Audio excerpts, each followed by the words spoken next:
I'll call the May 28, 2019 meeting of the Christiansburg Town Council to order. We will take a moment of reflection, and I hope that you will take a moment to reflect in your thoughts and prayers the significance of Memorial Day and what it's meant to our citizens around the country.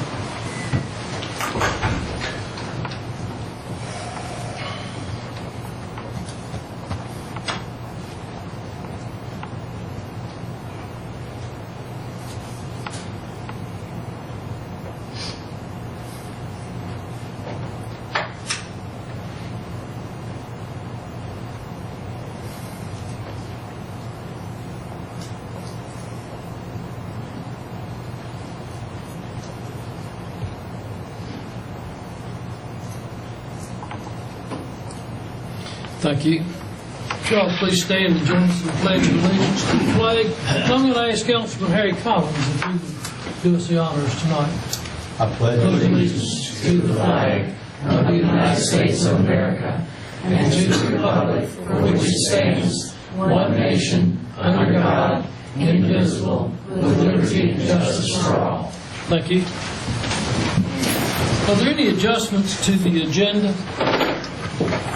I have one that I'll strike under introductions and presentations. The first person is not here tonight, so I'll keep you back.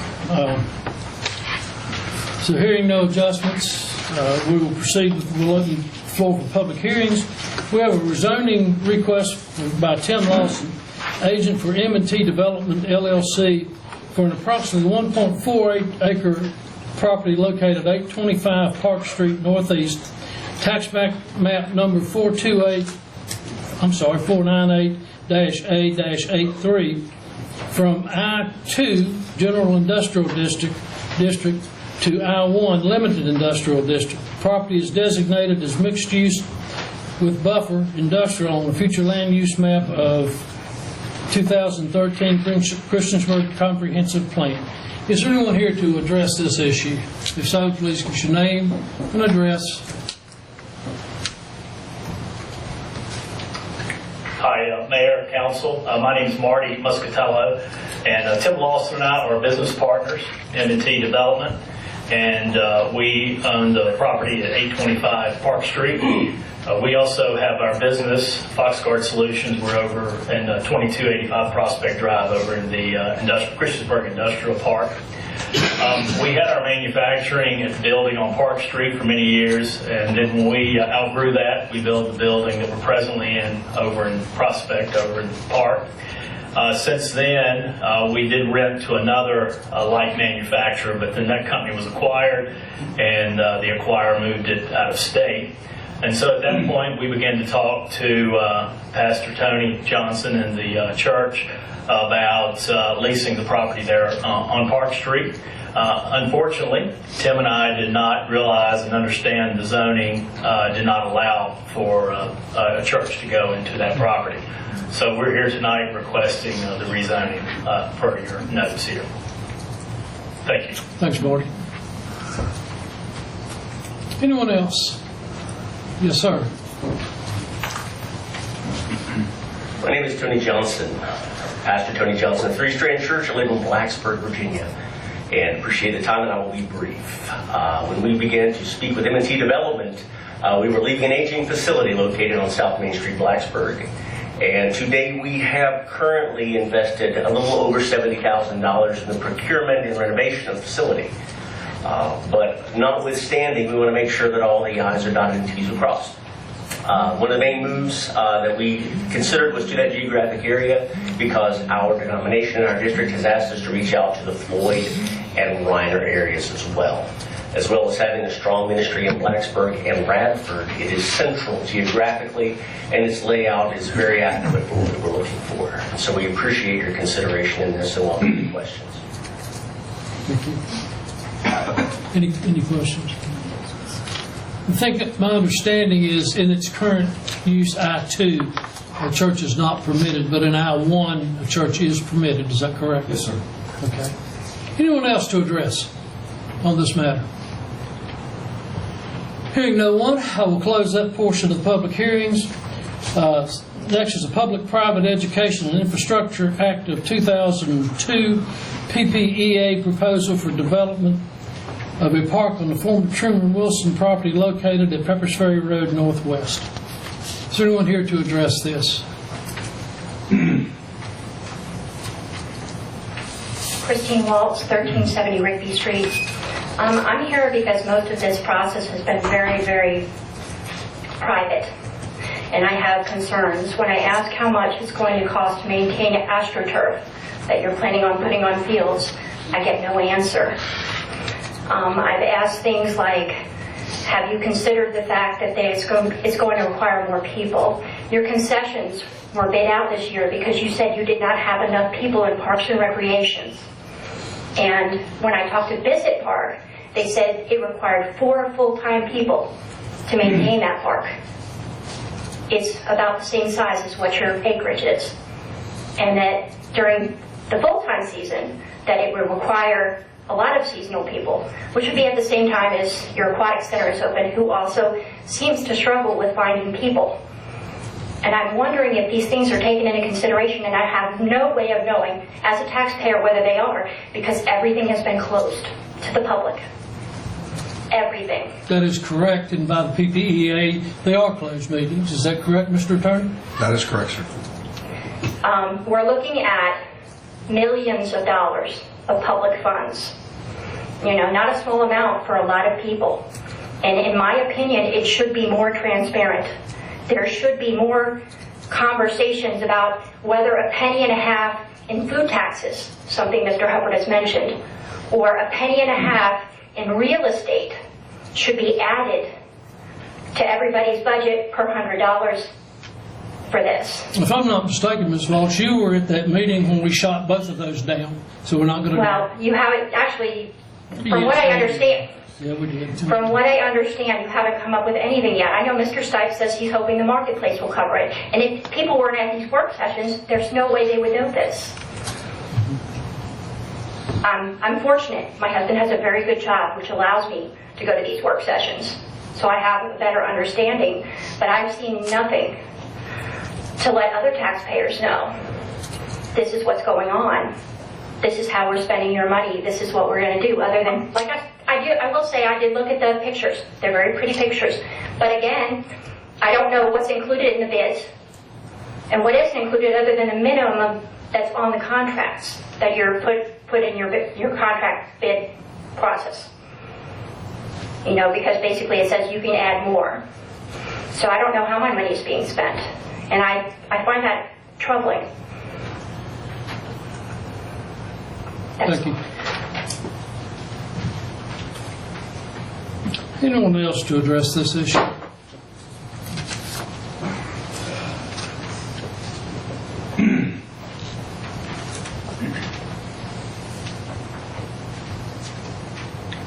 Yeah, my name is Jason Dowdy. I'm with the MTDC, the Tourism Council.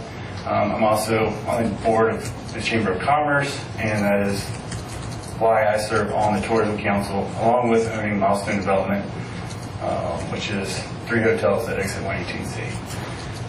I'm here today because Lisa Bleakley could not make it, and she asked me to step in, and we, as far as the hospitality side of Montgomery County, want to 100% support this project. I think that it's a great move for our community, and think that it's going to provide in a lot of the same manner the Aquatic Center has for a lot of us in hospitality and food.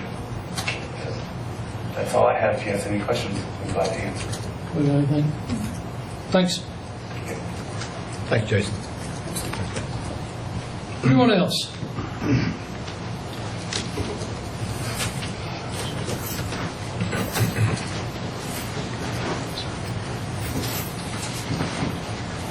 Chris Waltz, 1370. I share my wife's concerns. I would disagree with Mr. Popovich because I believe the law states that you can release whatever you want. It gives you exemptions you can use, but it does not instruct you that you have to use them. And speaking of the Aquatic Center, as I understand it, it's a money pit. And with us not knowing, everything is proprietary according to Randy. The final cost, everything. What's actually going in, what's not going in. Are you getting anything extra for your bucks? We aren't allowed to know that. But you're having a public hearing without putting out any of the relevant facts in the public domain. And that just amazes me. And for those of you who continually, when you run, talk about how open and transparent you all are, yeah, I don't think so. Thank you, Mr. Waltz. Anyone else? Hearing no one, I will close this section of the public hearing. Proposed annual budget for 2019-2020. Mr. Wingfield, is this yours? Basically, presented the budget to you at the last work session. That's what was advertised. Of course, we'll take any comments in regards to the budget. It was advertised. Okay. Any comments? Public hearing comments? Hearing none, we'll close this portion of the public hearing. Under the consent agenda, we have the council minutes, meeting minutes of May 7, 2019 and May 14, 2019, and the monthly bill list. Make a motion that we approve the consent agenda. Second. Got a motion and a second. Any discussion? Madam Clerk? Yes, sir. Councilman Bishop? Aye. Councilman Collins? Aye. Councilman Hubbard? Aye. Councilwoman Sacks? Aye. Councilman Showalter? Aye. Councilman Stipes? Aye. That is 6-0, thank you. Under introductions and presentations, we have Crystal Jones from the Aquatic Center Operations Supervisor to introduce our program coordinator.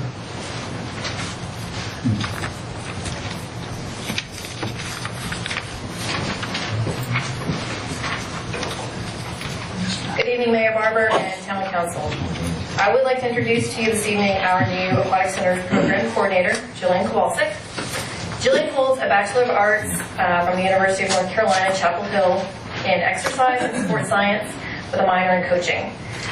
She comes to us from a much smaller aquatic center, the Armfield Civic Center in Pilot Mountain, North Carolina. She brings with her 8 years of aquatics and fitness experience. Everything from lifeguarding to coaching, lifeguard supervision, aquatic and general fitness instructing and programming, special event planning, staff training, and much more. I can honestly say that Jillian dove headfirst into her program coordinator role here at the CAC, and we are thrilled to have her on board. So Jillian, thank you so much for everything you've done and everything you will do in the future. Welcome aboard. Thank you. Welcome aboard.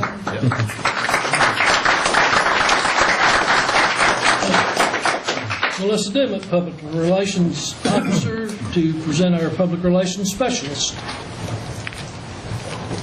Good evening, Mayor and Council. I am so excited to introduce Amy Southall, who is joining the department and relieving me of my solo duty for the past couple of weeks as the new Public Relations Specialist. Amy is joining us after a stint at the Virginia Department of Transportation Salem District, where she was a communications coordinator. She's also previously worked for Virginia Tech's Office of Undergraduate Admissions in Stafford County. Amy is originally from King George, Virginia, and came to the New River Valley to pursue her bachelor's in professional and technical writing at Virginia Tech. She is continuing her education at Virginia Tech as a Master's of Public Administration student. In her spare time, if she has any, Amy plays golf and tennis, and she reads, crafts, and kayaks. She habitually goes to the movies and spends a lot of time with her extended family, who gather often and play card games together. And we are very, very excited to have Amy on board. Welcome aboard, Amy.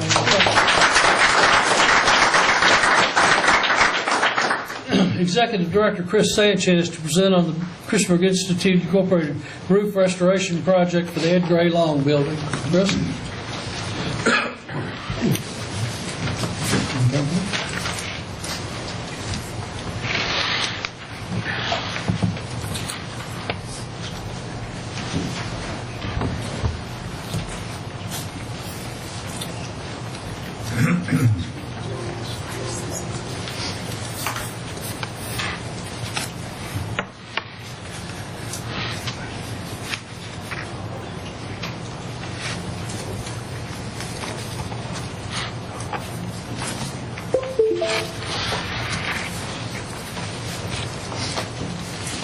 Good evening, Mayor Barber and rest of Town Council. It's an honor to be here tonight to share with Town Council and the public a lot of momentum that CI has been experiencing, give you updates where we're at with the roof project of the historic Edgar A. Long building.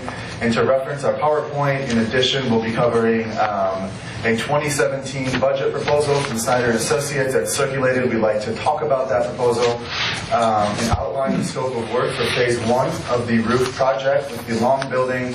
We'll share with you our fundraising portfolio and some exciting updates. I handed each of you a packet that includes our fundraising portfolio, a contract that we've signed, which we'll get into detail later, and our board roster for CI Inc. I do want to acknowledge that we have CI alumni in the room, and we're very honored to have them here, as well as the president, Catherine King, of the Alumni Association. Before we get into details with the roof project, I do kind of want to lay the groundwork and share with everyone that historical preservation work is very challenging, it's very expensive, and it's very sophisticated. With that being said, we know that the building itself is registered as a historical landmark by the DHR, and that really informs how we move forward with the project. So as we move along with the project, we're very mindful and aware of preserving the historical integrity of the building itself. Picture above is the Edgar A. Long building as it stands today. That is the back of the structure. And below that picture is the Edgar A. Long building. We don't know the exact date of when that photo was taken, but it kind of gives you an idea of what the building looked like before we got to where we are today. Now with me, I have Ms. Debbie Sherman-Lee, the chair of our board, and Phil Kellicott, who is a contractor with Snyder & Associates. I'm going to move forward with the presentation. I do want to know, and we've talked about this before, in addition to the historical integrity of the structure, we also know, and this has been discussed, that there is fire damage and water damage to the roof itself. That combined with the historical nature of the building really amplifies the sophistication and expense of the project, so we want to make sure that we do note that as we move forward. Good evening. Thank you for allowing me to speak about this exciting project. As Chris said, I'm with Snyder & Associates. We submitted a budget proposal in 2017, and this laid out the guidepost process of how we can move from a budget, a ballpark, to a hard cost. And what we're doing now is we've got a report from Jordan Truesdale that's telling us what we need to do. Now we need a structural engineer to give us drawings to tell us exactly how we do that. Once we have that in place, we'll be able to generate a cost proposal and also have all the documentation and everything in place for other GCs to come in and competitively bid. And that's going to be an apples-to-apples process. It's going to limit liability for everybody, make regulatory stakeholders' jobs a lot easier. We've solicited proposals from Jordan Truesdale, Nick Brash, and Tim Hagedorn for structural drawings for phase 1. So phase 1 is going to be, as Chris mentioned, the roof has been severely compromised by fire and also ongoing water damage. We're going to get the drawings to tell us exactly what we need to do to create solid load paths in order to make a sound structure. And at that point, we'll be able to put new shingles, gutters, fascia, all the other things that go along with that. This is an example of, if people aren't in the industry, this is an example of the level of detail that we'll get. This is from the Alexander Black House, which Snyder's currently doing. Phase 2 of that. It's very exciting. It's turning out great, and it's giving rebirth to an architectural gem and something that's irreplaceable, like the Edgar A. Long building.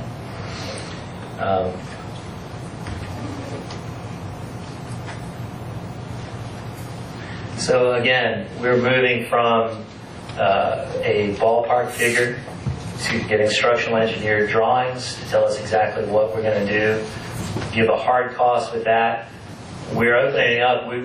CI has retained us for pre-construction services. It does not mean they need to use us. We're going to set it up so that they can solicit as many bids as they see fit. We'd love to be part of it, but we don't necessarily need to be part of it. And please let me know if there's any questions I can answer, and I'm excited to be part of this. I do want to briefly highlight and to reiterate what Phil has shared. We have signed a contract with Snyder for pre-construction services. That's the current step we're in during phase 1 of the project. And again, that next step will be to secure a structural engineer who can produce the drawings of the entire roof system, the assembly of the roof, as well as the attic floor of the roof to make it safe to work in that environment. This is really where we are in the project. It's very exciting. And I wanted to make sure that folks understood we've got significant momentum, and we've got experts behind the project who are excited and invested in what we're doing. I do want to flip over to this next slide. Ms. Debbie will articulate the nitty-gritty of this slide. This will give you kind of a rundown of the funds raised to date towards the building. I just want to briefly note we're still tracking funding from Facebook. It's kind of a tedious process to determine restricted funding versus general operating funding. So this figure does not represent funding that we've received entirely from Facebook. As I talked about the last time, I talked to the 100 plus women of the New River Valley chapter in January, and CI was granted the $12,100 from the women, plus the Secular Society $5,000 from them. We've also, to date, individual contributions, $1,575 from that piece. So that's a total of $18,675. Local governments, the town of Christiansburg, you all gave us $10,000, 2018, 2019. Town of Blacksburg this year, $7,500. The last time Marcy and I spoke, that was the same time that Chris was talking to the town of Blacksburg, so we didn't have that then, so this is a new figure, $7,500, totaling $7,500, and altogether $36,175.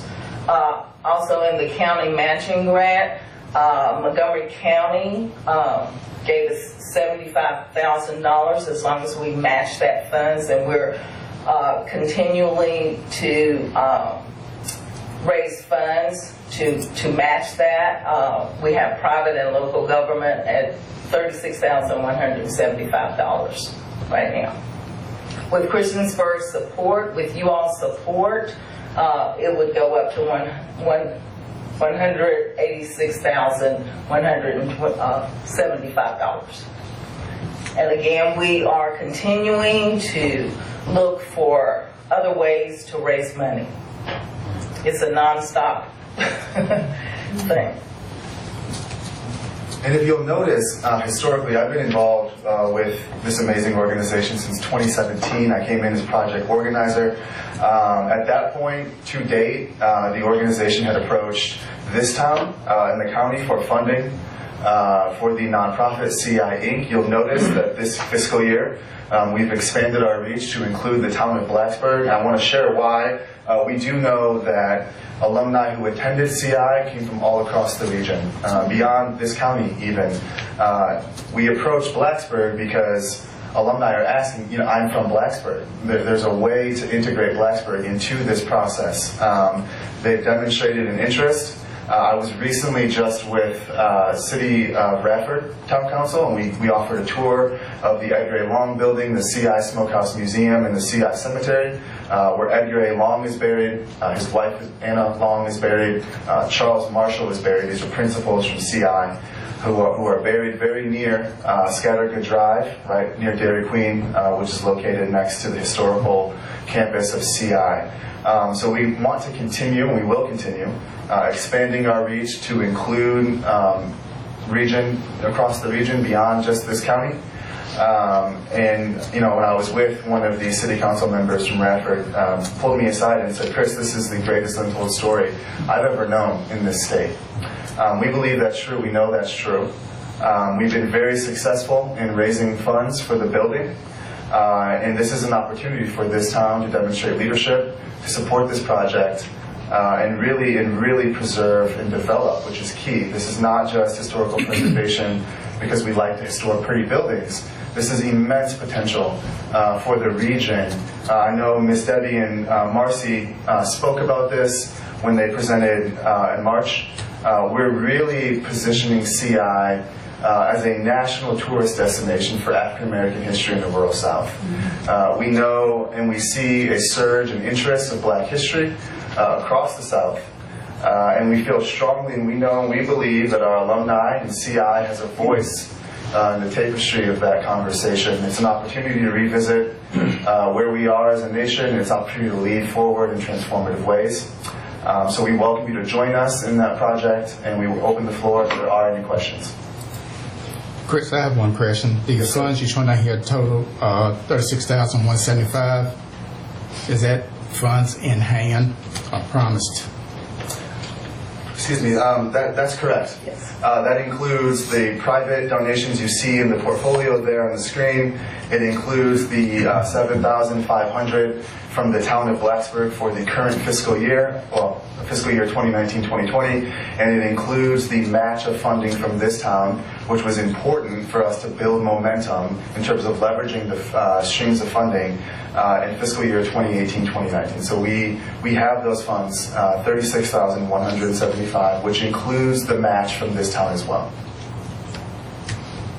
What's the cost of the, back on the previous, the cost of the drawings and that you mentioned? Architectural drawings or engineering structural? No, so those would be structural drawings. We're waiting on the results of that proposal. Be happy to return and share those. What's your estimated cost for that service? We need to find out. We need to get the proposals back. We don't want to, yeah. I don't want to get in front of my skis and tell you something. But I'm happy to return. Share those numbers with you, and also the final cost proposal. The original budgets that we have seen, the estimates over the last several years, said $150,000 for the roof. Do you expect that figure to go up? It very well could, but again, we need to get drawings. The most honest and responsible answer I can tell you is I need more details before I say what it's going to cost. And those structural drawings will give us details to give it down to the penny cost. Okay. And again, sir, I'd be happy to return and let you know what the results are. Yeah, I think so. Sam, do you have a question? I did mine already. Okay, well, you look like you had something else up there. That's it. The continued grants and fundraisers, any word from any of those? I mean, Not yet. We have a very active and very aggressive development committee under CI Inc. that is being spearheaded by Marcy Schnitzer, who's the vice chair of our board and the chair of that committee. We are pumping out multiple grants per month. And we will continue to do that, and we will continue to fundraise, knock on doors, ask in person, show up where we have to show up to really, continue the work. Can you give us an idea of what kind of fundraisers you have planned this year? So we're going to continue doing the grant writing, of course. We've had 4 successful online Facebook donation campaigns where we've exceeded our target goal on each campaign. We're really anticipating, once we get some firm numbers based upon the structural drawings from the engineer, launching a comprehensive crowdsourcing campaign. That is a big ticket fundraiser if done well. So we've been very pragmatic and conservative, making sure we've got the right information before we launch that campaign. So, as is true of any multi-million-dollar building project, we'll be leveraging multiple streams of funding. That will include grant writing, it will include private donations, it will include local support in local government, and we'll continue again to knock on doors, to share the history, and invite folks into the work. I could add to that, we're taking every opportunity that comes our way. We're also going to be in the Combined Virginia campaign this year. We continue to do tours in the building, and we've been really successful. The more people who see this project moving forward, the more unsolicited donations are coming in as well. So we're really excited. Yeah, when I was first, to build on that, when I was first working with CI, I was giving a tour once per month. I'm giving up to 5 tours per month. I've given over 100 since 2017 in the building. So touring is becoming a key part of the awareness building of the work we're engaged in, and we'll be continuing to offer tours at packaged price points for larger groups, which we've done twice with groups from Virginia Tech students. As I continue to speak about CI, this is another fundraising effort in terms of public speaking engagements. So again, we're turning over every rock that there is, little and small, big. We also, the last time that Marcy and I were here, we were telling you all that we were going to house 740 fourth graders in Montgomery County, and that went really well. The teachers and the students were very engaged in that, and we plan on doing that again to work with Montgomery County Public Schools. Any involvement from Virginia Tech financially? Financially, in a formal way, no, not at the moment, but we continue to push that. A lot of people who are familiar with the work we're doing often ask us that question. And so, inviting tech into the work is critical. How we do that is key. So we're exploring options there, particularly how an institution like Virginia Tech relates with a community organization.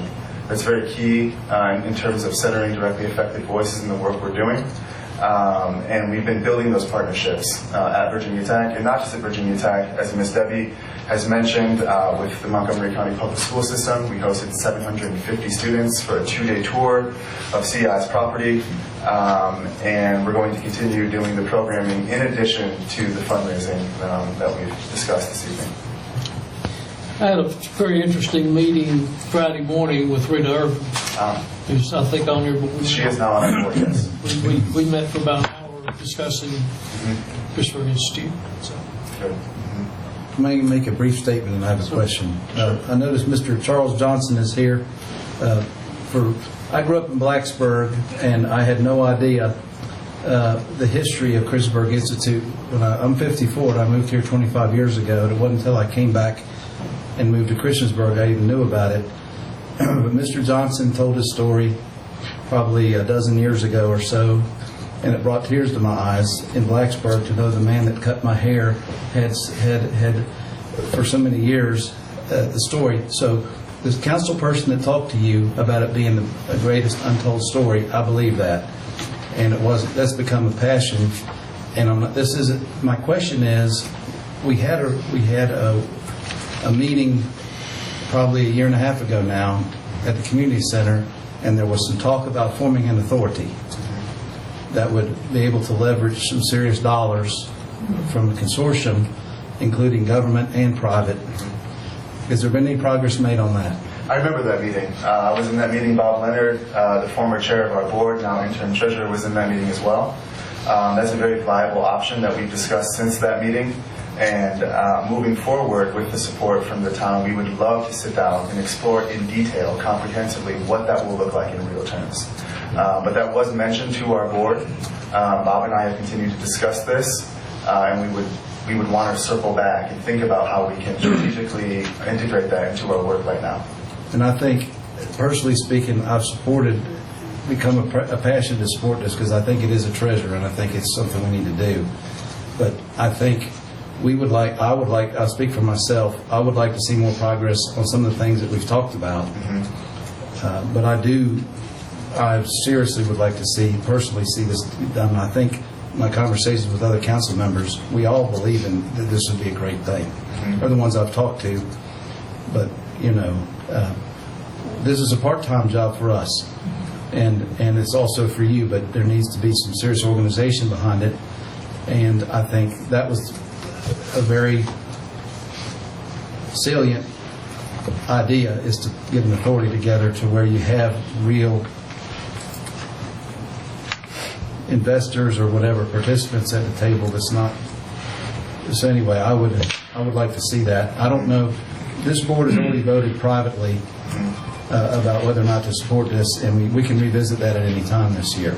Sure. And that's how we decided that. But personally, since you're here, I wanted to ask that question, and I think that would give a lot of oomph to this whole thing, is to form an authority with, your associations and also some local governments. Sure. Yeah, I think, and I know that our group is adaptable, and we definitely want to listen to how we might improve our organizing. That's very critical as we move forward. We are also excited about the $75,000 endorsement from the county, who we presented to several months back. And we view that really, again, as a way for other local government in the region to see that support and get behind the project. We've had very important meetings with several members of the board, for the board of supervisors who believe in the project. We know it was a unanimous vote. And so as we move forward, we want to be mindful of the momentum we have, but also be adaptable to how we might improve our work. You had mentioned that we could improve in terms of organizing.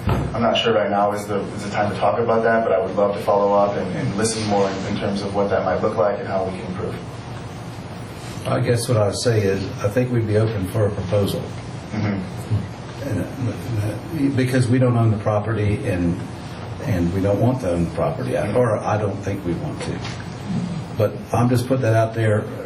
I think, speaking one person on a board, it would be nice to see a proposal to put something significant together like that, a consortium. Now, I'll echo that as well, Brad. When we walked out of that meeting several years ago, that was one of the options on the table. With an authority, you get buy-in from your communities like Blacksburg, which is donating this year. Us, Virginia Tech, as that's always a question, what role is Virginia Tech going to play in this? But it's an option, and it's something I would like to hear back about. But you're here tonight about the roof. So my question is for Phil, how much longer can this building without a roof?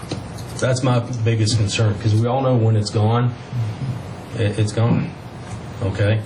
So how much longer can this building sustain the type of damage it's receiving 365 days a year? That's a great question. I think that I've been up there several times and had the opportunity to walk through with Nick and Tim and really kind of go through. The fire damage is concentrated on the flat part of the roof, and there was extremely substandard jackleg work that was done. This needs to happen soon. Sooner than later, absolutely. I mean, the snow loads alone on that flat roof are, it's pushing it. The rest of the roof looks in relatively good shape. There is some concerns, particularly with the hips. The valley is looking in relatively good shape. The original dormers were put up in substandard way. We do have the opportunity, and we've confirmed this with the historic review folks, that we can tear those dormers off and restore it to the original roof line that's shown in the painting in the stairway here. But I think again, it's really going to come down to the details. But there is significant damage and there's significant issues with that roof, and it needs to happen. It needs to happen. Yeah. Thank you. Do you know if in this original $150,000 bid for the roof, or estimate for the roof, did it include the beams and rafters? Yeah. So, and again, this was a ballpark figure. This was based on Jordan's report, and that was a kind of almost a square foot cost. We do have some familiarity with the building, having been up in there, but it is not a hard cost. So as far as what kind of load pass we're going to need, what kind of bearing members we're going to have to put in, the sizes, the spacing, all that kind of stuff, that's the kind of granular detail we're going to get to with the structural drawings. Do you think that when you do get a rough ballpark idea, that you could contact Mr. Wingfield and give him an approximate price? Yes, sir. I'll give him a to the penny price. I will give him more than a ballpark price. I'll give him a hard cost to do this work.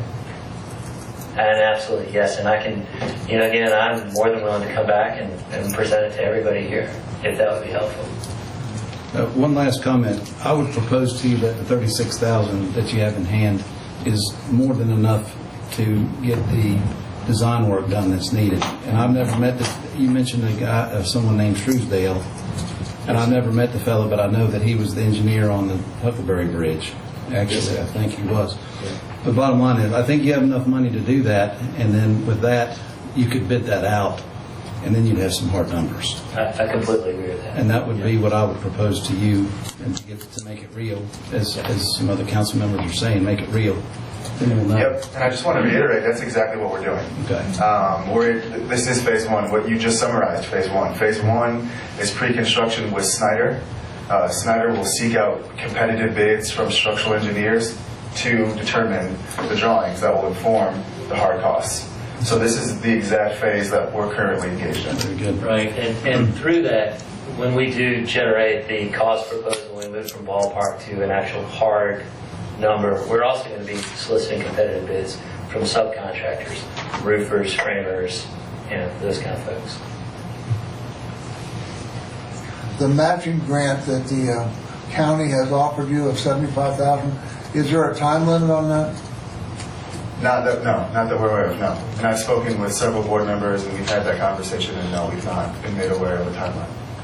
So it's in the budget, but it won't be spent until you get the grant. You won't receive it until you get the matching. Until we match the 75, which were 36,000 along the way.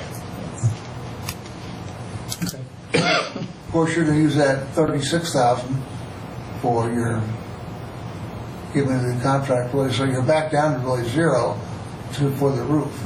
No, go ahead though. Yes, sir. I don't want to, again, to your question about how much it's going to cost, it's not going to be that much money. Nowhere close. Nowhere close.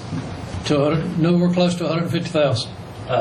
No, sir. Nowhere close to the 36,000 to generate to move this in cost. All right. Thank you.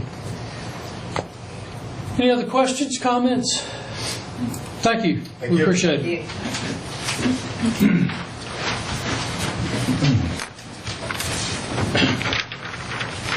Dave Branstad, Director of Human Resources, to present wellness program information. Dave?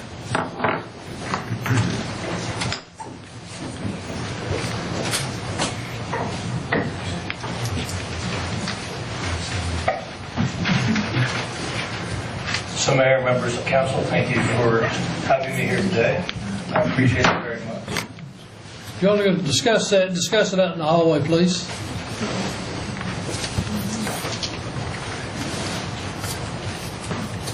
Outside. Thank you. I'm sorry, David. I wanted to review, and I had 10 slides built. What I wanted to do is review what we do, what the potential cost is, maybe what other municipalities do, and then look at other cost options and the level of risk that comes with those options. I'm sorry, I can't hear. Take them out in the hallway, please. Ask them to go all the way out in the hallway. Thank you. Thank you, Deb. You're welcome. So I'm just going to review what we currently do, potentially what the costs are, what other municipalities do, and then the level of risk for what could be wellness. So currently we have, passed in 2015, we allow our full-time employees to participate at the Aquatic Center and the Parks and Recreation Center. With that comes the potential for participating in 2 activities at these facilities. I recently kind of measured how many people or what the participation rate is with those 2 free classes, and it's about 9 to 10%. I think opportunities to increase that are probably working with the PR newsletter, getting things out pretty regularly, like monthly, about what Parks and Rec does in the Aquatic Center, so that employees can kind of gauge what's out there and what they can do more, and allow them to maybe do these items after work or if it's during their break or lunch hour. The police department, which is pretty common, currently has 3 hours of exercise per week. This is pretty common among public safety, whether it's the Salem Police Department, Roanoke City. They do build into, particularly if you have a 12-hour shift or 24-hour shift working out during that. For the townwide, we have an annual wellness fair. And at that fair, we have the in-body screenings. That's where you go over your BMI, your body fat index. We have blood pressure checks, registered dietitians, healthy snacks, fire safety, gun safety, so the fire department and the police department come in and kind of go over what can you do in your house to make it safer, how can you handle firearms or store them safely so that children do not get them, flu shots and FitRx. Right now with the annual wellness fair, we had last year about 101 participants. So that's about, I'll say about 45% participation townwide. A lot of the credit goes to Public Works because they build that into their workday. So when we do that, Public Works is near 100% participation. So I still would like to get other departments to participate more, even if it's just come for half an hour to an hour. We use Carilion Wellness for these activities. Right now, if we were to look at one key item that I think would help us a lot, is the health education presentation, where you have a presenter come in and they help with the lunch and learns, which is about $40 an hour. The biometric testing, where you may have someone come in and go over your glucose and other tests that come with that. If we were to do that for all employees, it would be about $6,100 annually. There are other costs and other options there, but right now I perceive that the greatest opportunity is education oriented.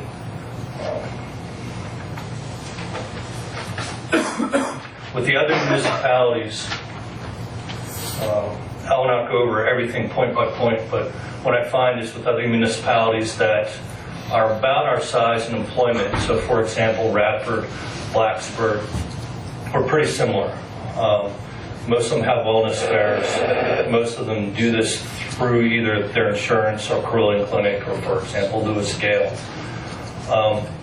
The one thing that was interesting is when I spoke to most of the municipalities, no one could come up with hard numbers. Meaning, if you have this benefit, who participates? The one municipality that could was Blacksburg, and they said overall in the services that they provide, they had also about a 10% participation rate.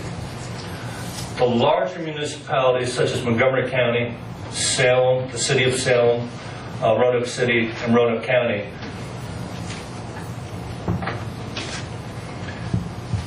typically have a health clinic on site. The health clinic on site could be 2 days a week, like with Montgomery County, or 5 days a week. That price range is significant. So it's about $250,000 base to about $680,000 for a 5-day program. The base for Montgomery County is $250,000 after added costs for those 2 days, and ended up being about $400,000 for the year. Salem and Roanoke, for example, is about $680,000, and that would be to have someone come in, have an RN or nurse practitioner available, and that individual would be willing to, like a walk-in clinic, see employees and employees and their children.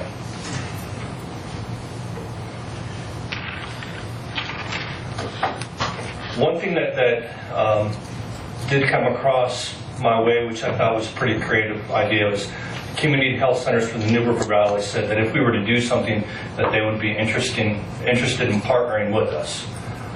They kind of proposed a model that is very similar to what's offered at Roanoke County, which is a 3-visit model.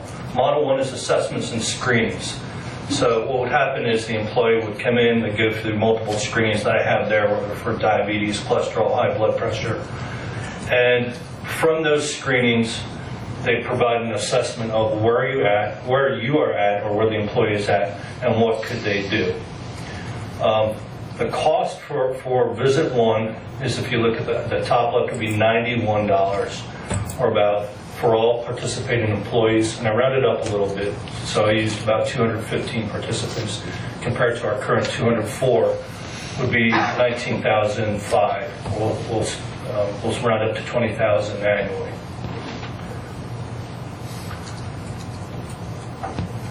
Visit 2 would be after you receive the test and the assessments, where the employee would go back, review the results, the recommendations, and how well they've attended to what the recommendations were from the first assessment. It'd be a dashboard. It'd be create a plan where you improve your health, whatever the individual's health needs are. Get a copy of that plan with the intent of following up on the screenings in a third visit. And the third visit follow-up would be based off of the first visit results, the screenings, and the plan that is created for the individual. The overall cost, if you look at the bottom, for all 3 visits would be $34,830, rounded up to $35,000. And the next slide will have a weight loss challenge, but if we were to build that in where employees could participate if they choose to, that would bring the cost up to $43,000.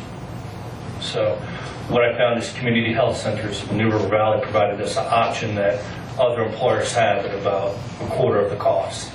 $43,000, $44,000 is significantly less than maybe $250,000 to start.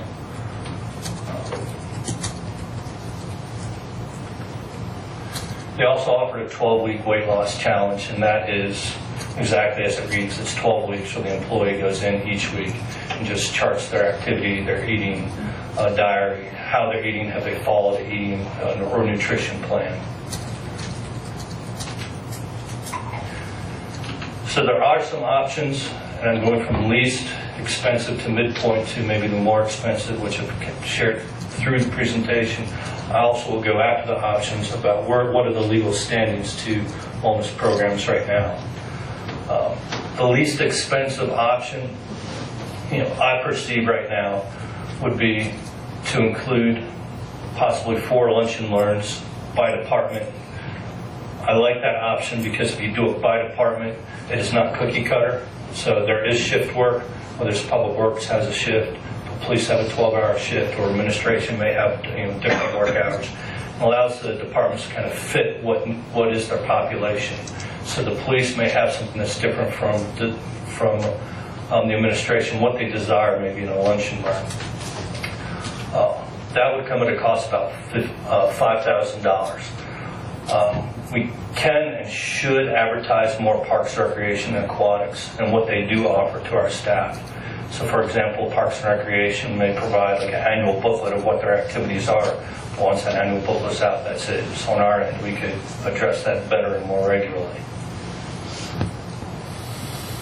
I addressed the cost for the Center for Health in New River Valley, and that came out to about $48,000 annually. The company clinic, about $250,000 to start. It is a pretty healthy price tag. There are kind of 2 questions when I look at that that I think are in the eye of the beholder. Is with that investment, if we were to spend that much, does it save us money? If we were to spend that money and have employees do that, does the health benefit create savings? Some will say yes, if you do your research, and others will say no. So about 3.5 years ago, I believe it was either the National Virginia Financial Officers Association provided research. I was like, no, it's not what you would anticipate. There are others that will say yes. The other part of this that is more of a legal side or risk side. So I created all these slides, did all the pricing, and I will share with you what came back from the Society of Human Resource Management, believe it or not, last Friday through their legal counsel.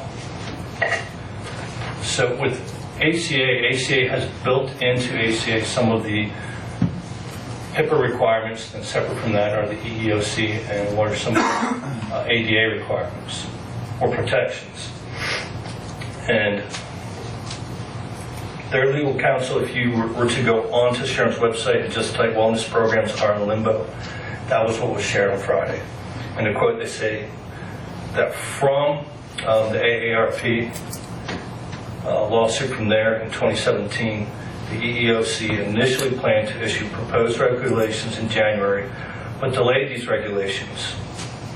EEOC now expects to issue a notice of proposed rulemaking pertaining to wellness in December. And why is that proposal for rulemaking coming? It's coming for two reasons. If you were to provide a benefit, so for example, if you were to go and receive a wellness benefit and we give you money, is that equal opportunity or is that discrimination compared to maybe if you do something or don't do something where I increase the charge of your benefit, is that equal opportunity or is that discrimination?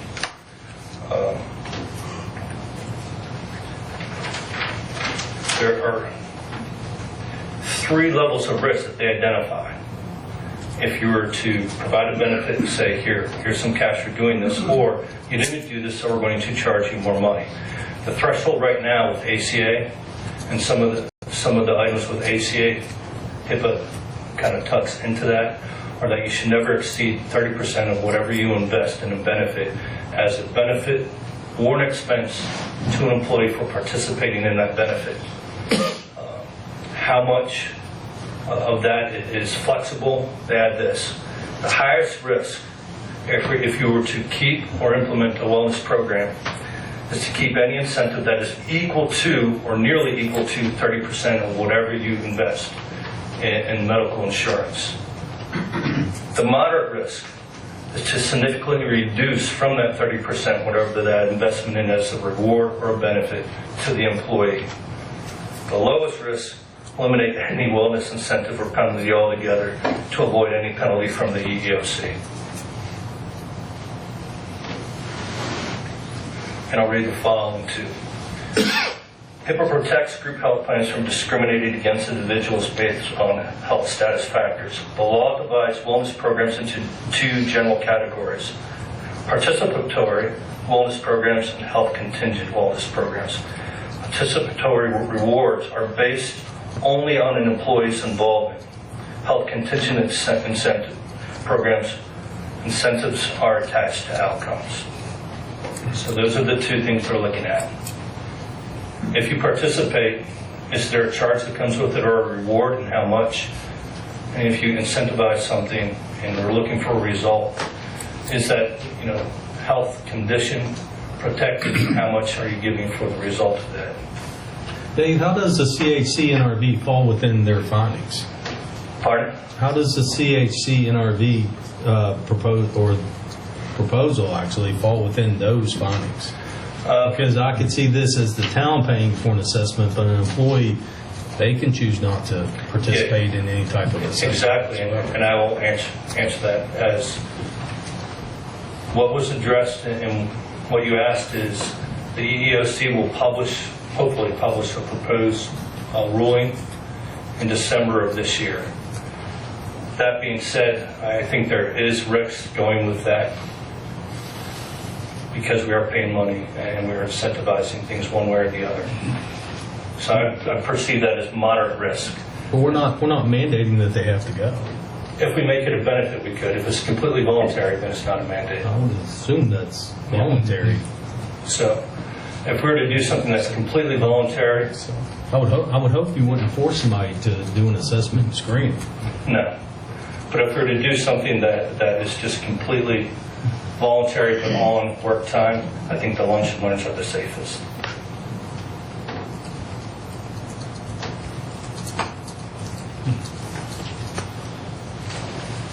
That's all I have for my presentation, but I'd welcome any further questions.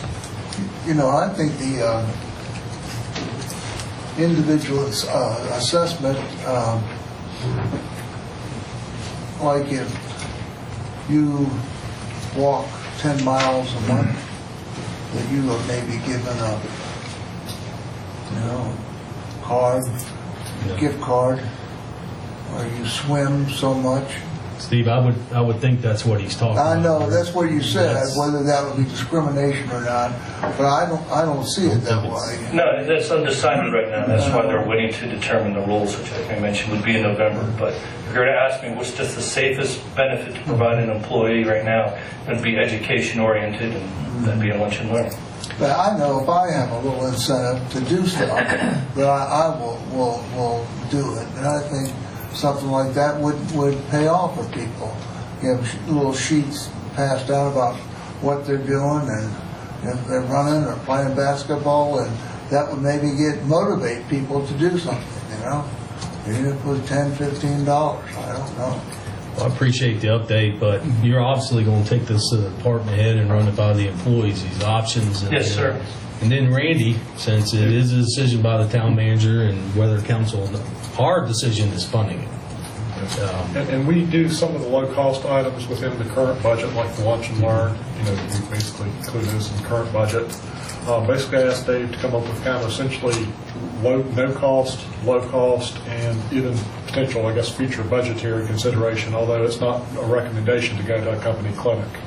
It's just basically... Right, the company clinic, I don't think it's going to be a viable fiscal option for the No, it's town. not. Much bigger than municipalities. But I am curious to see what the employees come back with for the top two options. When you see that it's 30 minutes, that's easily part of, I would assume most town employees take an hour lunch, correct? You have 30 for the first visit, 30 for the second visit, and 15 for the third, which I don't know what the findings are going to be, but it would seem they could, if they want to participate, which it's their choice. But I'm not saying... I mean, it's a very good idea, but to me, the price tag was awfully big for what you're probably going to get out of it. I don't know, that's just me. Just from my experience, I did it a few years ago, and it gives you a starting point. Some of us go get a physical every year, I do, and you sort of get the rude awakening once you hear from your physician. Mine's pretty brutally honest with me. But when I went through this, it was very interesting. We took our lunch at DEC, and we went through something similar like that, where we went through a screening and assessment, and it gives you a good jumping off point.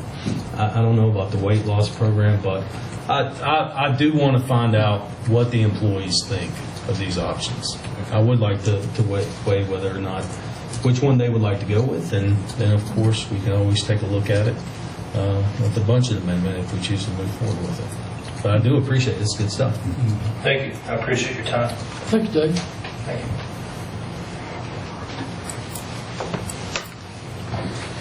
Next is our citizens' comment portion. Citizens may come and address council with things that they have on their mind, name, address, in 3 minutes. Good evening. I'm Mike Miller, 475 Park River Street. I don't live in town, but in my neighborhood, we buy our water from town. And pressure's always been fairly low because we're not very far below the water tank. And then they started building all the houses back behind us. Well, that's fine. But our water pressure has continued to go down significantly. And I thought it was just everybody tapping on. But then I noticed some of the recent construction where the landscapers have been watering lawns, and they've got plenty of pressure up there. So I'm not sure how the water lines are put in, but they come directly down the hill along the roadway from the water tower. And I would like to know if there's something that can be done to increase pressure. I think there are 2 water lines there now, but I think there's an old one and a new one. The road from the water tower down to the town boundary where our neighborhood is about to be paved. It's not yet, but it's about to be paved. So if there is anything that can be done in the short term to increase that pressure, it would be easier to do it now than later. And then on the rest, going out westward from where we live, I'm sure the town's going to eventually tap into all that great What is the address, Bob?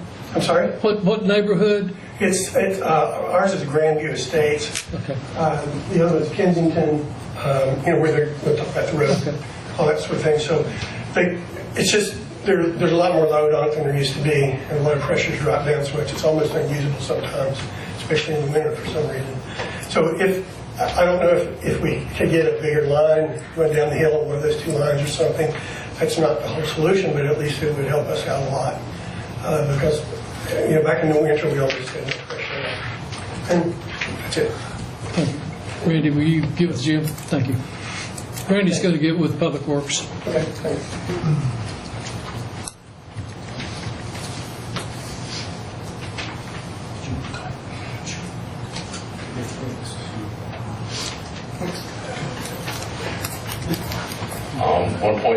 forget to mention before, while you may have shot down the 1.5% food tax increase and real estate tax increase, it was also put out at those meetings by Valerie Tweedy that you don't have the money now to support the capital projects that you already have. And that is going to require you to either cut the capital projects or increase taxes in the next year or so, I believe is what she said. I believe the figure was 2 cents. Thank you. Thank you. Anyone else? Public comments? Robert? Good evening. I'm Robert Freeland. I live at 519 Clydesdale in Roanoke, Virginia. And I'll be brief. I know it's been a big night. We're here to talk about an alignment of a road in Kensington. And Steve Simonis is here, and Brian McCahill, our Chief Operating Officer. The reason I'm really up here is really to say hello. Again, I know I only have 3 minutes, and I will be brief, and you have a lot to do tonight. I have a lot of humility up here. I started essentially my business here, and my office was located forever here. I am based in Roanoke. We're getting ready to open a satellite office here again, but I stand here with just a ton of humility. Mayor Barber probably remembers we were together in another building here that was raised when I did my first rezoning in this community, and it's been a fun career, and it's been great. Obviously, you know Steve Simonis. He doesn't need to be introduced. I would like to take a second and talk about Brian McCahill, who joined our firm about 4 years ago, and he has shed a lot of professionalism and light on the business. He started with Cole Morgan, a firm I think many of you are familiar with, and he decided he wanted to live in Roanoke, but he didn't want to live in Sweden half his life. And fortunately, he fell in love with the entire region, the drive back and forth, and he has an interest in the business and has been with us for a long time now, and he's just been a real relief to me in addition to the business. I also want to talk briefly about a letter that was sent by a resident in Kensington who I don't think is here. We at Planning Commission addressed many of their concerns. In the spirit of brevity, I won't expand on that unless you want to talk to me about it. We did a lot of what they asked us to do, just about everything. Some of the things they wanted would require them to go by way of the HOA to your board, to council, as a master plan change, which is fine with me if that's what they want to do. But again, in the spirit of brevity, I don't think, I'll just answer any questions that you might have, but just know that we've addressed a lot of that, almost all of it. So, again, this is my career home place, and I have a lot of emotion towards Christiansburg positively. We're not huge, but we've done a fair amount. We have 43 employees now. We've built well over 1,800 homes in the region, many of which are here, of course. We've done office parks, and we have a retail center on Peppers Ferry Road, and we just signed a delightful agreement with somebody that I think you got about 30 seconds. Want.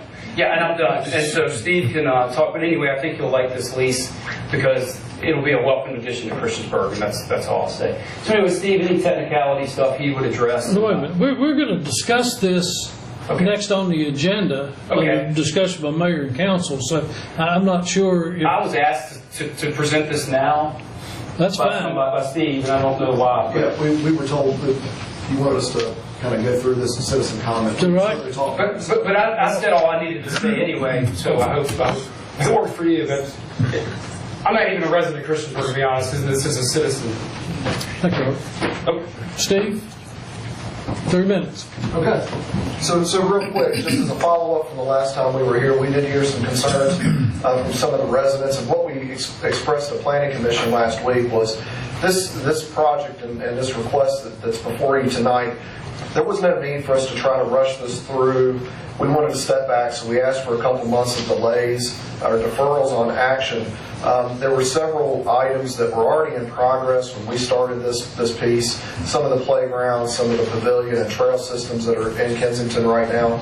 So after the concerns that council heard, we wanted to take some time, back it off, demonstrate to council where we were in this process. Mr. Miller brought up Diana Drive, which is one of our new proffers, and what you're seeing tonight. And again, just to remind council, is that that some of the issues that were brought up are between some of the existing residents and a lot of the HOA management company piece of it, which Brian may speak about here in a few minutes as well. But what we're asking for is just the removal of the Buffalo Drive connection and creating a new connection that would go just south of Victory Restoration Church and tie out to Moose Drive, where Good Samaritan Hospice is.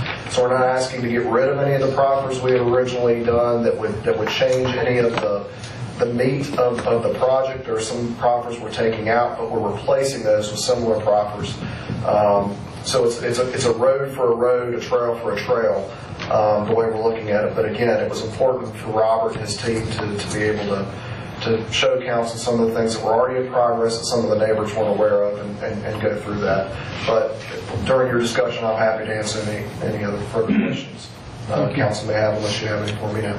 Mr. Mayor, can I ask one question? Oh, sure. Why are you making the change? When we started the engineering, we started the original engineering on the Buffalo Drive connection, part of our original proffer statement, early last year. As we got into the design portion of it, changes in stormwater management regulations since 2006. We're going to make stormwater on this because we would basically be building a town road, and we only have our right-of-way width to build this road. The stormwater management regulations when we were doing this project and the rezoning originally were a lot less stringent than they are now. So we physically don't have any place to put our stormwater management without sticking it in the town right-of-way, which would be a town maintenance issue, for forever. We also got into some significant cost concerns as far as how we have to grade the road in to meet town standards. There's one of the main water lines that feeds the water tank that would have to be relocated, so there'd be a temporary disruption in service. There are other private utilities up there. And from the very beginning of that project, there were always some concerns. The town management at the time and some of our traffic personnel, that whether that was the correct connection point to make another outlet for the subdivision, to put it right there at the entrance into the school, the bus routes right there. You've got three kind of pull-offs right there on that area at Moose and Buffalo. So moving it down to where we're proposing it right now, there's already a road stub out that's set right there. It's basically in the middle between the mud pike and the school entrance. So it's a safer location. We've already got the road infrastructure in there. We've already got a stormwater management facility that was built that can be expanded to handle the roads. Just all in all, it's a better design, it's better engineered. So the infrastructure pieces through there. And we believe, as we did from the very early portions of this project, it's a safer location. Now, I believe that just by zoning, you're going to have sidewalks. Yes, sir, and that's now proper. It was always in there because that's a town requirement. The Planning Commission asked us to specify that within the proffer statement, so we did upgrade that proffer statement to say specifically that we'd have sidewalk. That would be along this new little road. Yes, sir.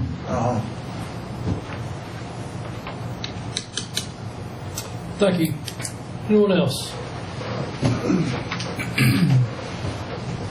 I put a little presentation, I think, or a little bit on the computer. Hi, I'm Brian McCahill. I live at 2524 Wycliffe Avenue in Roanoke. Robert introduced me. I'm his COO. I just want to talk very briefly. I know we've got limited time here about some of the things we did in response to some of the community comments.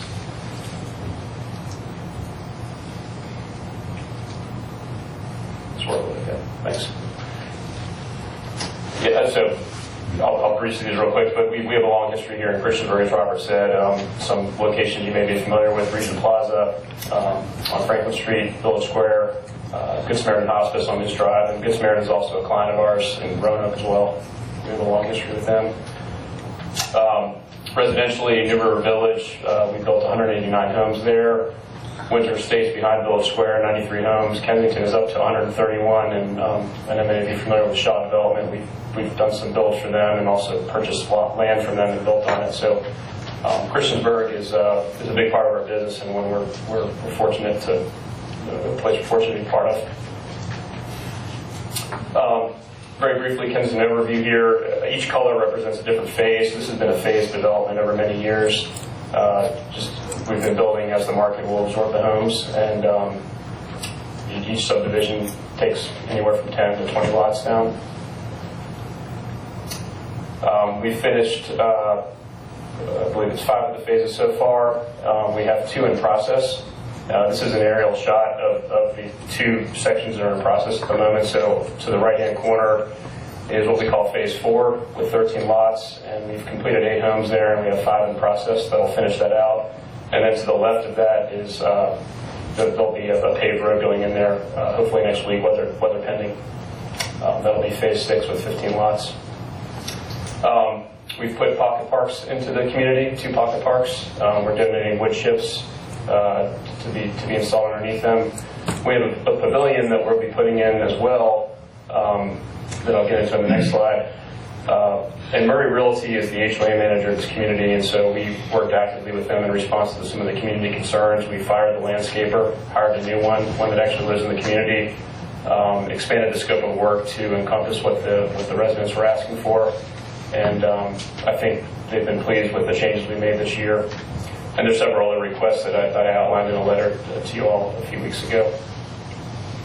So, can I cut it for a minute? Please. I mean, you have to refresh me on this. We just heard about this, maybe 3 months ago, but I believe that people were saying that you were going to put in more green space, you were going to put in more parks, and this and this and this, and I think it didn't happen. And the gentleman in the back there can maybe confirm whatever. Is that happening now, and is it going to happen? The parks were in process when we were before you last time. Since we've been before you, the equipment's actually been delivered, it's been installed, and the HOA is interested in maybe expanding that equipment to some more robust. The trail and the pavilion that Brian's getting ready to talk about, those plans are under review right now by the town. We've gone ahead and started working in some of the trail systems, and the town asked us to go ahead and provide a full-blown grading and erosion sediment control plan for the trail connections in this pavilion. So those are actually under process, or under review by the town right now. And again, all that's within the allowances within, the original proffer statements that we're working under today.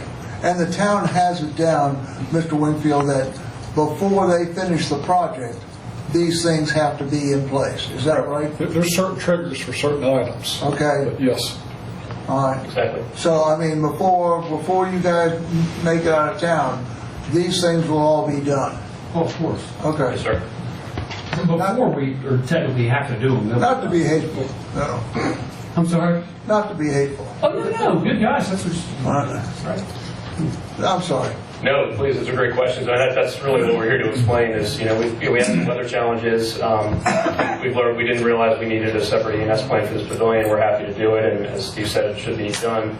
Hopefully, I think it's going to be reviewed in the June 3rd period, and hopefully we'll get approval mid-June and just get this thing finished. I think it's going to make a lot of the residents happy. That's really all I had to say. I appreciate your time. Thank you.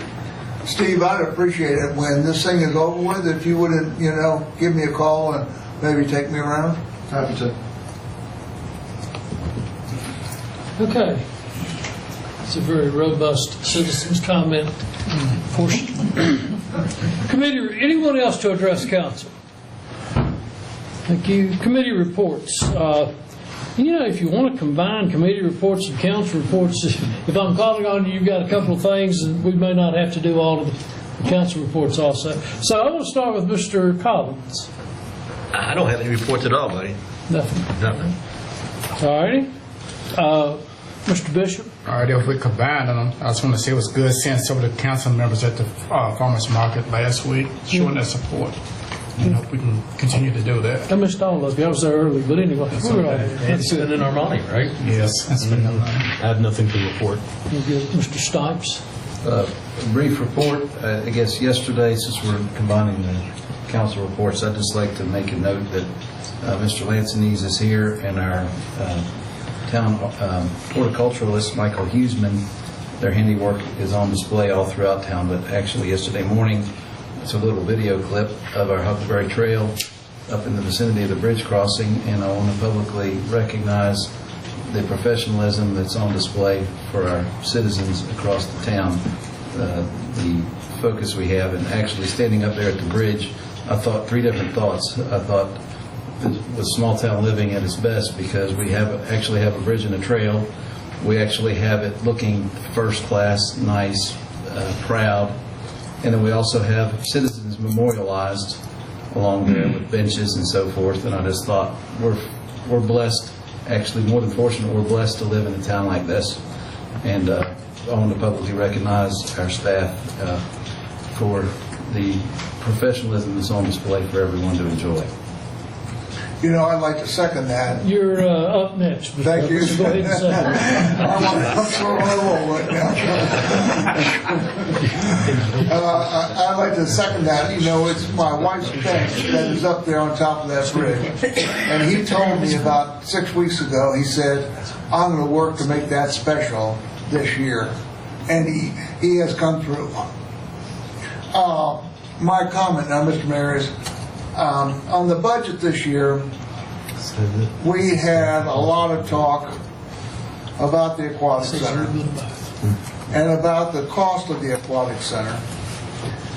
And I wanted to just say this. I was over at the Aquatic Center last Friday, and there were about, I don't know, at least 100 first and second graders in the pool at the end of the school year type thing. And those kids were just having a wonderful time. But the thing I wanted to bring out was, about the time I was changing, all the kids were coming in the locker room to change. And all these first graders, you know, this is probably the first time that they have ever changed by themselves without mom being there, you know. And clothes and everything was all over the place. But, you know, I thought, what an education these kids are making here and getting, you know, to be able to do this themselves. And you could just see them that way. And so I realized that the price of the pool is extensive, but I think no matter what, I will always support the pool because of what it does for our kids. Okay. How about your clothes? I grabbed them, make sure them kids. Henry had a question. I do want to point out Mr. Hubbard is on the Aquatic Center Advisory Board, and he does do a very great, he does not a good job, but a great job reporting on what's going on there and needs. And I think we all support the Aquatic Center up here, and hopefully we'll continue to support it in the future. But my quick question was back to the landscaping, and this is just from my walk, and I know it's during. But Jim, have we started the downtown planters yet? I went walking on Monday. I wasn't sure if Michael's getting ready to start. Okay, that was my question. My wife, I had to go from Burger King all the way home, her talking in my ear about the planters. So thank you. I'll report that back to her. Make sure all the frost is gone before we put Yes. this thing out. Very good, Ms. Sachs. Yes, the first thing, if council agrees, I'd like to get Randy to perhaps explain the process of the park, like when the public would see something, you know, just so they are more informed. What we have available is basically the information that was available to the proposers as well as the 3 proposals that were received. I understand, I guess, the Waltz's frustration with the process, but that the information provided by the proposers is proprietary in that it could affect negotiation positions of each individual proposer. Also, it would affect the town's position if, say, the lowest proposer knows that they're the lowest proposer. They've got a little bit of a competitive negotiating advantage with the town, if that's the case. So that's the reason the process has been basically a little bit of a closed process. Basically, the information, like what is included in the design and the cost of what's included in the design, is considered proprietary because there is thought and engineering work that has to go into that. So that's the reason it's proprietary. It is also protection of the proposers as well as the town's position in the negotiations. Do you know at what time in the process that things would be made public? The final proposal itself would have to be public. But really, that would be the only thing that would be a public document, would be the final agreement. And it's, we are at the stage, I think, last meeting, we authorized you to negotiate with the successful bidder to enter into a final design, and this is what it's going to be. And that cost us at $1 million, which was, I believe, included in their bid. And at that point, we still haven't signed a contract to build it. It still may or may not be built. That's a decision down the road, but we're proceeding that way with it, if I'm correct, right? Correct. With the first ranked offer, I think is what it is. And it still needs to be competitively private so that we get the best deal that we possibly can. And I appreciate Mr. Wingfield's explanation. But no, it's still not a done deal of any sort, and it's still competitive, and we need to be as savvy with that as possible. So I appreciate that. Thanks for the explanation of that. And I believe Andrew has a short presentation related to central business and the facade grant program. So we have some pretty exciting things. Do you want to? I'll just cover this first slide and then we can kind of just go through the slides. Okay. We did, as a reminder, we had 13 applications. We had 6 awards granted. 4 were in Cambria, 2 were downtown. We had 4 full awards, 2 partial awards. The partial awards were for the Old Town Barber, which was $3,500, and for the Chair Doctor building in Cambria, $1,000. The next steps is that each of the awardees are completing the contracts and providing itemized budgets to staff for the selected improvements that they decide to move forward with. And then they have a completion time frame of 6 months to do that. So this is the first building. This is 5 Roanoke Street. And this was the proposed facade improvements for the small microbrewery that is proposed at that location. The second is Old Town Barber, and this is the first of 5 drawings that you'll see by Robin Critique, the artist that is out of Salem. The first one you saw was actually done by the wife of one of the future brewers. But this was done by Robin, and what she does is she provides, color palette, different patterns that are potential. She provides suggestions of window patterns, potentially awnings, and she. In the writing, she just kind of explains those things and what you can do and how why you should look at this type of color for the roof and that sort of thing. So that's one. Electrical supply building is the first one in Cambria to look at, and this is where. Basically, features would be a full-length metal awning over the windows and doors, and then potentially some new signage that would not be eligible. That was something that the selection committee decided that the signage would be something that would be subject to the owner's cost, so we would not be reimbursing for signage. But the lighting we potentially could reimburse for, and some of the other features such as the window planners and there's a transom over the door that she's proposing as well. So this is the next building, which is, I've heard a couple names for this building. It's the old new drop in. Come on, guys. It's the old new drop in. Sally's House is what CHP refers to it as, Community Housing Partners. And so basically it's fairly modest, but it's a lot of detail, and it's interesting because both sides have different architectural elements to them, and so basically just sprucing it up, potentially bringing back the old sign, and putting in some highlight colors, but nothing too ornate. A lot of buildings in this area of the state were not painted with a lot of different colors, as you'd see maybe in larger urban areas. The Chair Doctor is next, and so again here showing an awning, new signage, potentially a couple new window designs that could work to replace the existing window. And this is finally the Palmer Grocery Building, a little further up Cambria, and what we're proposing here is. Replacing the siding, which will be quite a quite there's asphalt siding on it now, and so that would have to be removed, and probably either hardy board plank or wood boards would have to be put in its place. So I'm not sure if our grant is going to get to this particular job, but there's a lot of trim work along the front and painting and replacing of the doors that certainly will bring this building back to contributing strongly to the Cambria area. And that's You've met with most of the grant recipients? I have. And yes. they're receptive to They have, yes, even proposed color changes? Yes. Yeah. Again, it will be up to them ultimately. Yeah. The direction they want to go, but we'll be working hand in hand as they move forward. So Mr. Bishop and myself sit on central business.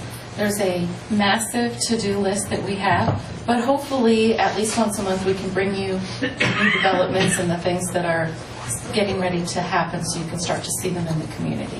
So feel free to join us. It's the last Wednesday after the council meeting up here in Town Hall. Thanks. What else? Is it? I'm good. Very good. All righty.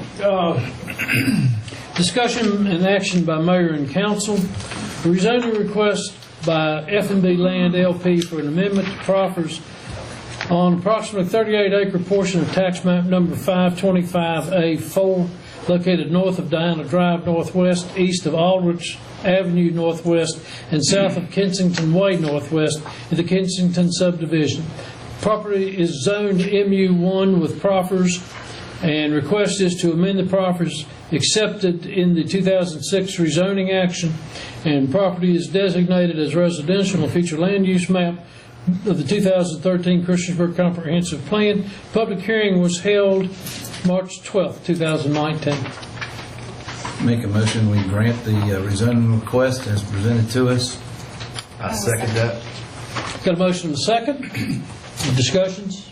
Harry, was there any, I see that the planning commission, everybody who voted for this, it was unanimous except for the two areas. Yeah, the planning commission, they asked a lot of questions, and we got a lot of right answers back.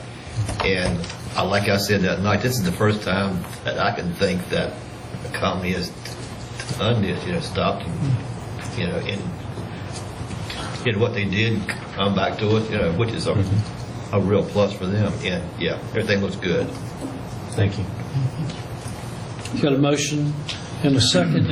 Any discussion? Yeah, one last comment. Mr. Freeland contacted me personally after the last go-around on this about 2.5 months ago, and he has stated, as he's here this evening, that he started out in the town, and he's matured as a developer from my perspective anyway, and also when he called, he was concerned about the outcome. And we have an outstanding planning commission, and I told Mr. Freeland that some of us have been getting some emails from residents, and also the planning commission, there was some uncertainty with how that would go. And but I told Mr. Freeland that if he could address those concerns and get the planning commission on board, that he would have my support, and he's done that, and his organization has done that, and I want to follow through on that. And I appreciate your responsiveness, your interest first of all, and your responsiveness in following through with what you said you would do. So I appreciate that. I appreciate you answering my questions and the way that I presented myself. Robert, I must agree with Mr. Stipes. You have shown that some maturity and some growth, and I guess I have to get over the fact it took about 3 or 4 years to do what you promised to do in Kensington with the parks and the playgrounds and stuff like that. So I'm sure this won't be a problem in the future. Correct? No, sir, it certainly won't. Thank you. I think we've lived up to our proffers, but I certainly like to get things done sooner. And I mean it. This is where I was birthed career-wise. It means a lot to me. And if any of you ever have anything that you want to talk with me about, please call me. You all know how to get a hold of me. So you wouldn't throw in paving that Buffalo Drive just so we have a better, smoother route up to the water tower? You may be amazed what I would do. Well, I'm not saying, I'm not holding you, but I think one thing that it gives to me, if it is a paved road, that we have other access for fire and rescue up into that area too. So, anyway, without throwing too much pressure on Mr. Fraley, Madam Clerk, would you call the roll? Yes, sir. Councilman Bishop? Councilman Collins? Aye. Councilman Hubbard? Councilwoman Sacks? Aye. Councilman Showalter? Aye. Councilman Stipes? Aye. That is 6-0. Thank you, Robert. Congratulations. Resolution to adopt an ordinance setting the rate for water and sewer fees for fiscal year 2019-2020. Public hearing was held May 14th, 2019. I make a motion that we approve the resolution to adopt an ordinance setting the rates for water and sewer fees for fiscal year 2019 and 20. Second. Got a motion and a second. Discussions? Madam Clerk? Yes, sir. Councilman Bishop? Councilman Collins? Aye.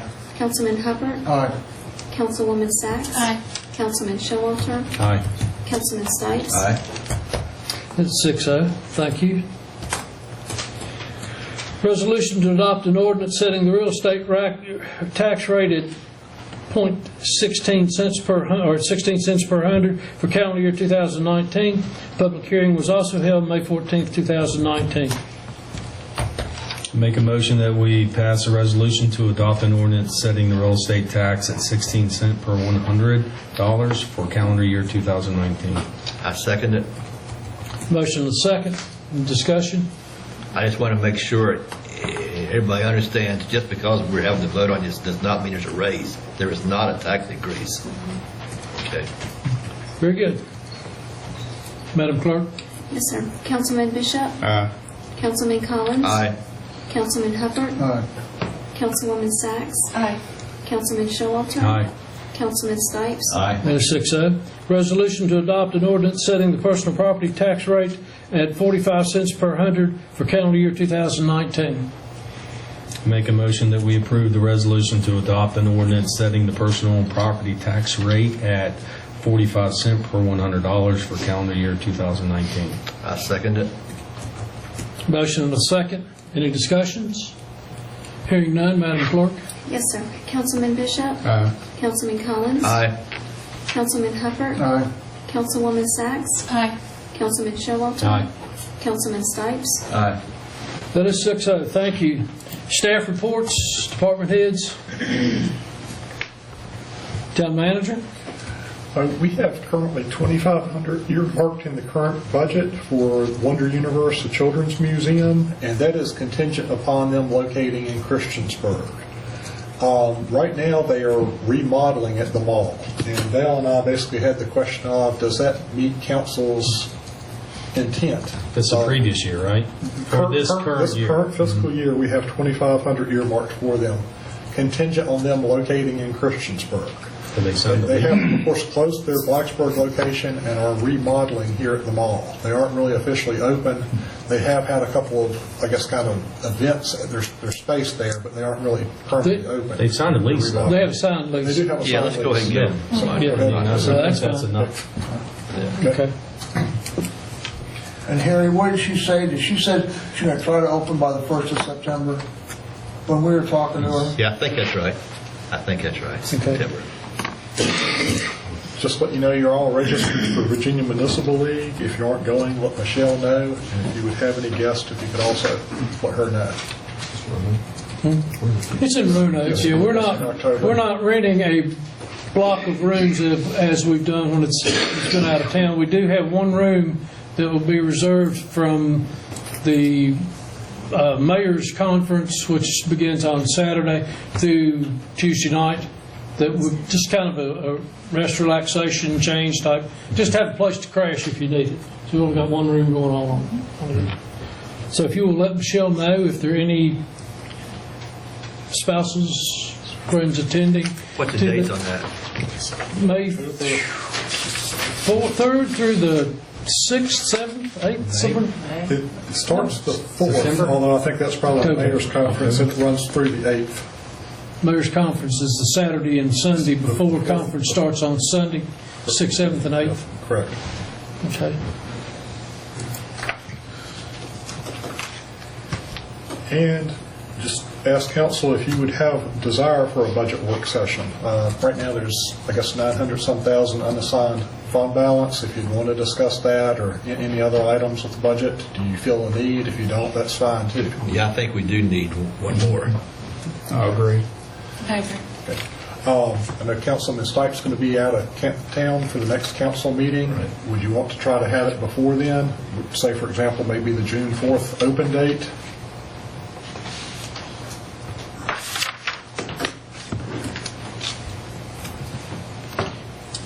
Next Tuesday. Next Tuesday. Yes. Yeah. Next Tuesday, sounds good. 30. Yeah, let's do it 5:30. Get it out. Okay.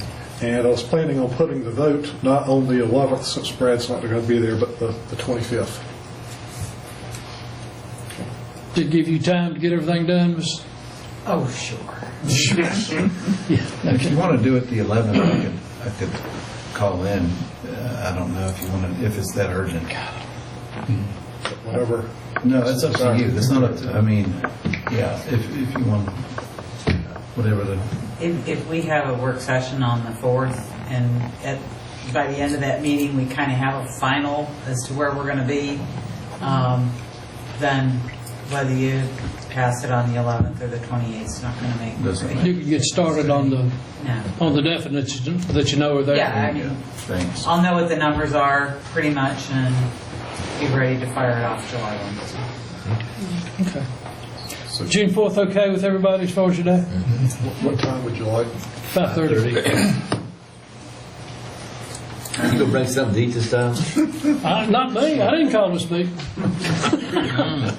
I think you called it, didn't you? I don't remember that, no.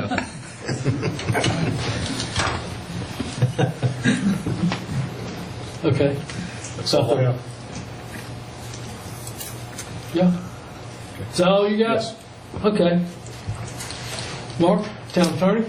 Nothing, sir. Very good. Any other staff? Yes, sir. And just as a reminder, we do have our stakeholder meetings for our planning grant for downtown Cambria and Midtown starting. We're starting with Cambria tomorrow, talking to business owners and property owners, and we'll be running all that information through Central Business Committee, and then we also bring information back to council as we get information together.